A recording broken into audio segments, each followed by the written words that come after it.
There's a famous disagreement in the 10th chapter of Mishnah Psachim, which is the section of the Mishnah that deals with the Seder, between Rabbi Tarfon and Rabbi Akiva.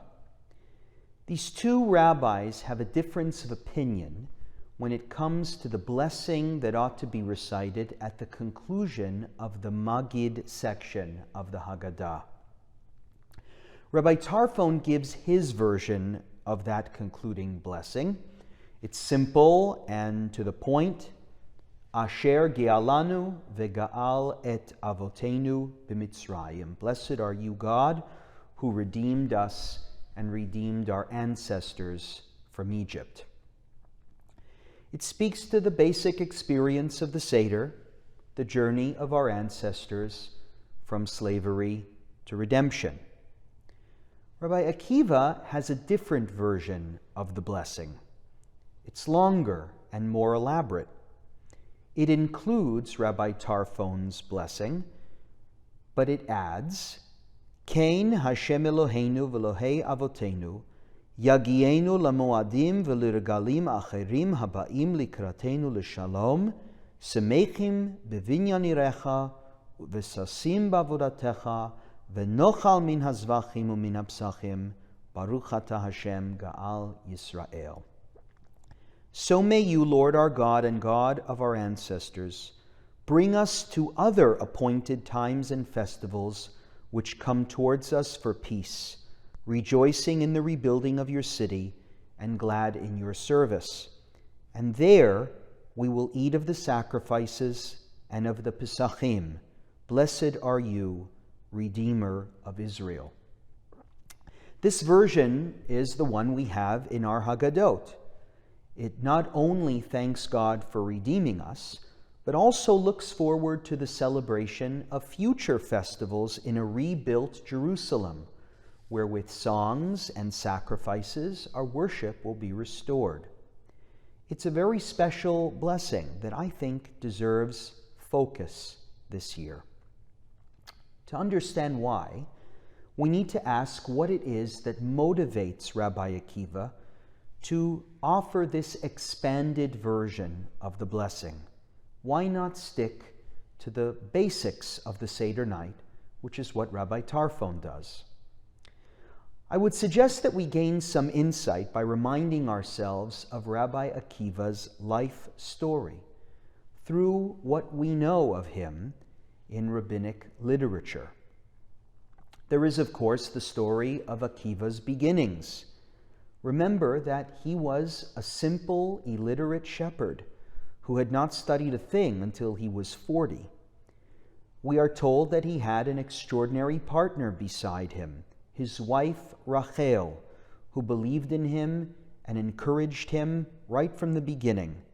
She married Akiva even though her father disinherited her for doing so. She lived in poverty but didn't complain. She loved him and she knew what he was capable of becoming. Akiva's study began against a background of poverty, illiteracy, and ignorance.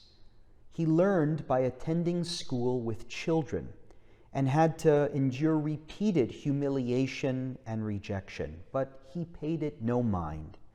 He kept learning and became a rabbi of incomparable stature.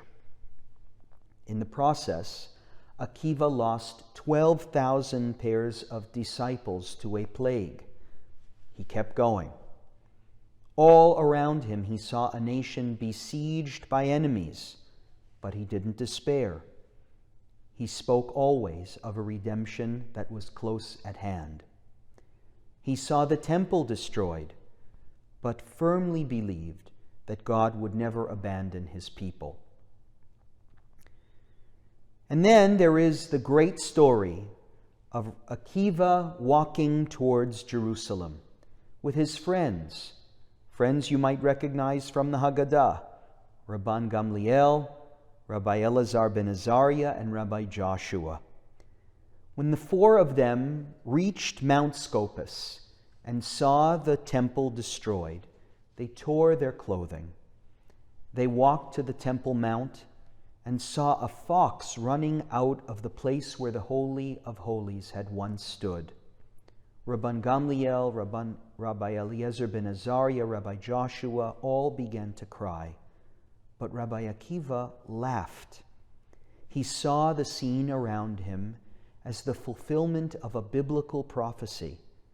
He kept journeying forward, and he assured his friends that one day the temple would be rebuilt. If the stories of Akiva's life have one thing in common, it is that they reveal a person who was stubbornly optimistic. His optimism seems ridiculous given the magnitude of the tragedies that he faced, but his attitude came from a deep faith. The Talmud says that he would teach his students that whatever God does is for the good. That's what he taught, that's how he lived, and with that attitude, look at the greatness he was able to achieve. As Moses was to the written law, so is Akiva to the oral law. In study after study, we find that what was true for Rabbi Akiva all those centuries ago remains true for us as we navigate life's challenges. Dr. Harold Koenig is the director of the Center for Spirituality, Theology, and Health at Duke University. He recently published a paper that reviewed 93 major studies from around the world on the topic of religion and health and how these interact with each other. There is no doubt, he writes, that people who are more involved in religious practices and who are more religiously committed cope better with stress. One of the reasons is because religion gives people a sense of purpose and meaning in life, and that helps them to make sense of the negative things that happen to them. This same point was conveyed, I think, in a fascinating article by Robert Nicholson, published in the Wall Street Journal just last week. The article was called A Coronavirus Great Awakening. The piece contends that in the West, 3/4 of a century have dimmed the memory of conflict and mass casualties. And while the Bible does speak to an era of peace and progress, it speaks much more effectively and frequently to a world facing times of war, social upheaval, and cataclysmic events.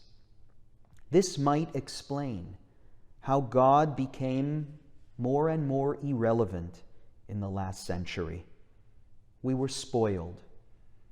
God was replaced with tremendous scientific and technological advancement. Perhaps today we are being reminded that with all this advancement, human life is still very frail and our existence precarious and risky. And it is to this world, our reality, that the Torah speaks most effectively. It is to this world that Rabbi Akiva speaks most effectively. In the foundations of our faith, we are forbidden to despair and remain helpless in the face of chaos. We confront those events with hope, with optimism, and even with the radical idea that moments of catastrophe can become moments of grand creative renewal.